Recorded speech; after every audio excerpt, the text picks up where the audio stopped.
The Metaverse Standards Forum, all of the heaviest hitters were there. Meta, Microsoft, Adobe, Intel, even IKEA, all to discuss how they can work together in building the metaverse. However, one major player was suspiciously missing from the list, Apple. But this doesn't mean Apple is ignoring the metaverse. It just means they don't want to do it on anyone else's terms, least of all Zuckerberg's. Meta and Apple have wildly different views on the metaverse, what it's going to feel like, how it's going to interact with our daily lives, and of course, which one of them is going to rule it. Meta has, it goes without saying, come in hot. They changed their company name to Meta for one, and Zuckerberg has pledged to invest $180 billion over the next 10 years into the metaverse. Whoa.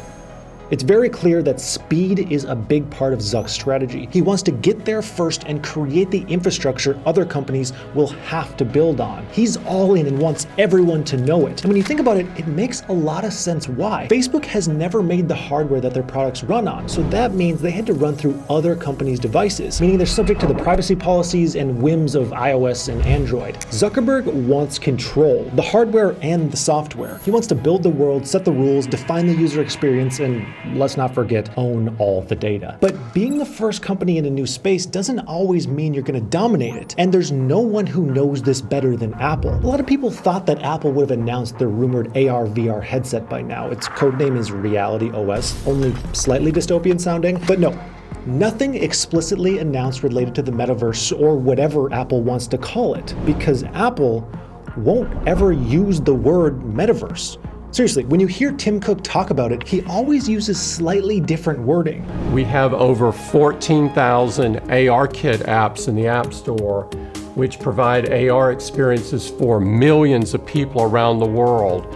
And this is actually genius from a branding standpoint. Meta now owns the term metaverse. It might not be fair, but that was Zuckerberg's goal in rebranding, and well, one of his goals, but more on that later. But he succeeded. So Apple has made a company-wide decision to not use the term metaverse. Think about it, because if they use metaverse to describe their products, they would in some way be playing in Meta's battle arena. And Apple doesn't want to do that. They need to reframe the fight if they're ever going to win. Meta just has way too much of a lead in this space and under the specific term of metaverse. This isn't about market share or profits, it's about each company's definition of the future. So Apple is building in secrecy, waiting to pounce. Besides a few statements by Tim Cook and some acquisitions here and there, Apple has been very, very quiet on this front. Clearly, they're not in a rush. And that's normal for them. Apple is notorious for their patient, measured approach to new markets. What Apple seems to believe is that you don't need to be first. You can wait a beat, as long as you come up with a superior product and you can still end up dominating the space. It's worked for them before. Apple didn't have the first smartphone on the market. Nokia and BlackBerry both launched way before them. But then Apple came along with a better, more finesse product design, and well, we all know what happened next. Going further back, Apple didn't have the first MP3 player. They didn't have the first personal computer. They didn't have the first tablet. They've never been about being first. What they do when they enter any new space is take their time, see what the competition has to offer, and then they come in with the best product they can possibly build. There's no reason for us to think that this time is any different. They're more than happy to let the Metas and Microsofts play around in this rapidly evolving marketplace, and then, after a certain amount of time, emerge with their own superior hardware and aim for total domination.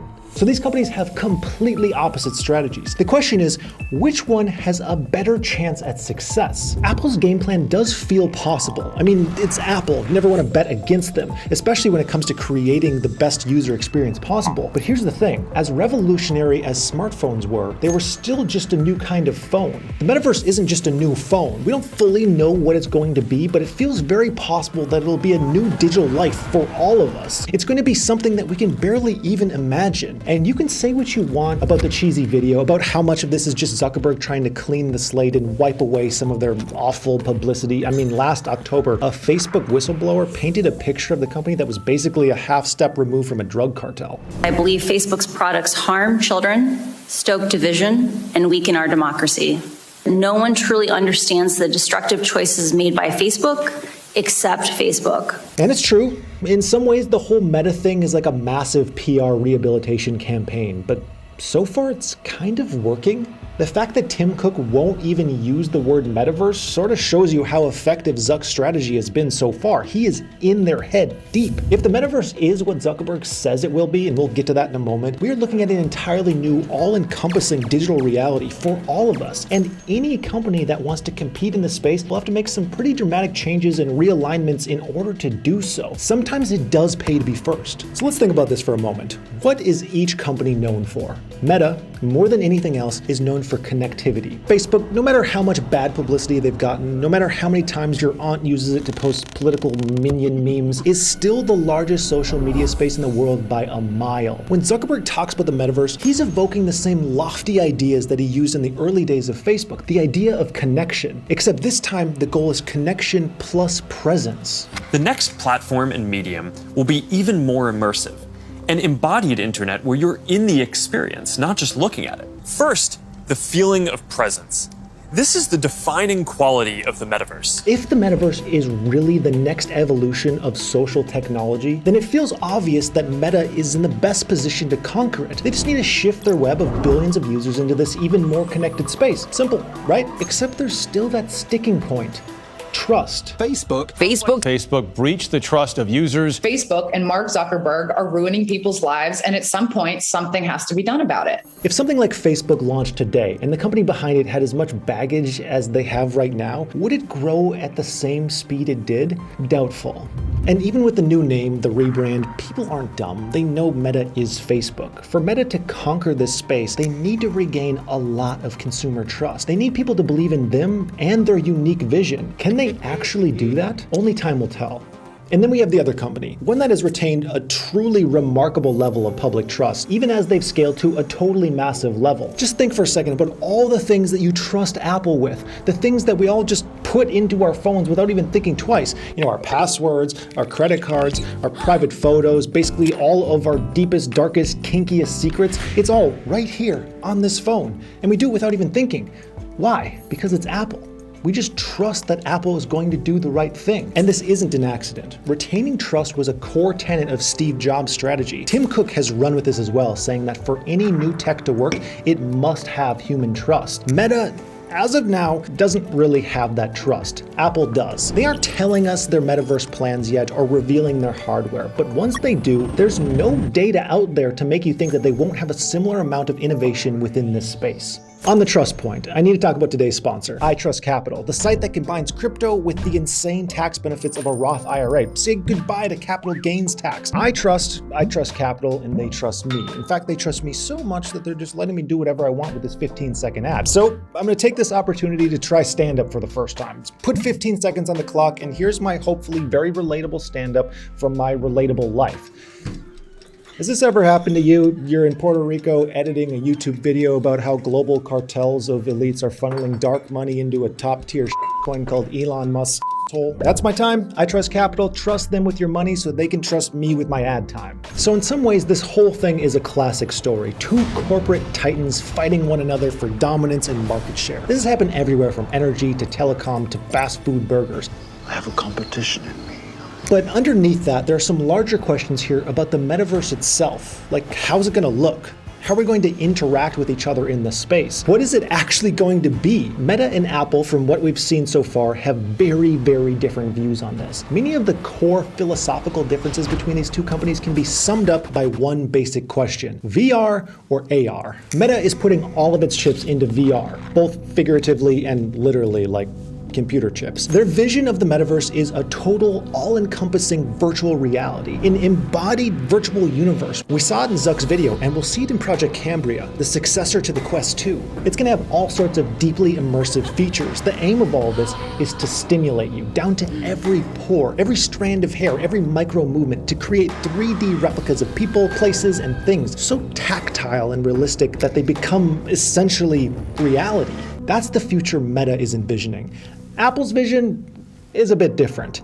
Apple's hardware hasn't been revealed yet, but insiders have leaked that the idea of a completely virtual world is totally off limits for Apple. Their angle is more of an augmented reality. Think about a pair of glasses or lenses that allow you to interact with the digital world while remaining firmly rooted in reality. Their vision is basically what we have now with tablets and smartphones, only better. For them, the metaverse is more about incremental steps, something that's additive to our tech rather than totally disruptive. Now, Apple will most likely say that this is a philosophical position. They'll say that they're being practical and useful for people, rather than Zuck's vision where you're basically turning yourself into a Sims character. And they probably believe it. But let's be real. There's a second motivation behind all of this. Apple, in case you haven't noticed, is doing really well right now. They're the prom queen of tech. And if this whole metaverse Web3 thing is too disruptive, that's not a good thing for them. Apple, whether you like it or not, they're the establishment. And when you're the establishment, you want to try and keep the status quo. It doesn't get any better. Apple doesn't want users abandoning their phones, laptops, or tablets for a totally embodied virtual reality. Why would they? That's their entire business. And while it's obviously absurd to call a company as massive as Meta anything other than the establishment, the fact is their vision of the metaverse is far more radical and revolutionary than Apple's. We have no idea what the metaverse is actually going to look like, but Apple, to some degree, is being driven by fear. They're being cautious. They might be right. People might want a more incremental change, not total disruption. Apple has certainly been right before. If the metaverse really is a whole new frontier, a mind-bending, totally immersed digital reality, then the company with the more fearless, disruptive agenda is going to be better positioned to capitalize on that. We all remember Zuckerberg's famous motto in the early days of Facebook. They're clearly trying their best to recapture some of that old rebellious spirit. And when you're here, right at the beginning of something as potentially new and exciting as this, maybe you need to throw caution into the wind. Now, if you want to try and invest in one of these two behemoths, let's take a look at the pros and cons. Meta at this point has both a higher upside and worse downside. They're like a high-stakes poker player playing with a huge bet on the metaverse. If they're wrong, it won't be pretty. If they're right, it'll be the biggest company ever known.